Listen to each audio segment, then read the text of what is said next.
Carmelo Anthony's parents did him dirty.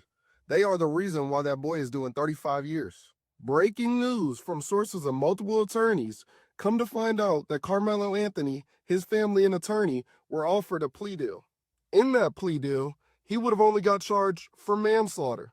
Now, I worked for TDCJ for 3 years, so I'm highly familiar with how this system works. But if you don't know the game, when you reject a plea deal, the state will absolutely hammer you with the maximum punishment allowed by law.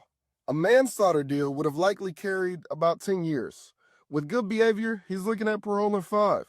He'd be walking out of that facility in his 20s with his whole life ahead of him. Instead, they dragged this boy into a courtroom where the receipts show he didn't even stand a single chance. But who was whispering in their ear? Was it the clout-chasing activists looking for a public circus to profit off of? Let's stop sugarcoating the financial side of this. They have massive online fundraising pumping cash. In the legal world, the second you sign a guilty plea, the public outrage goes dead, and that money train stops completely. So instead of taking a deal to save that boy's youth, the play became push it to trial, plead not guilty, keep the internet momentum going.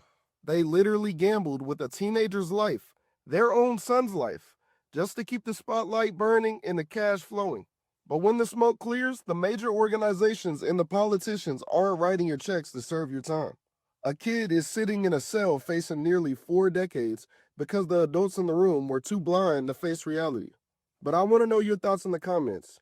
Did outside pressure destroy this kid's defense? Or did the family just make a terrible gamble?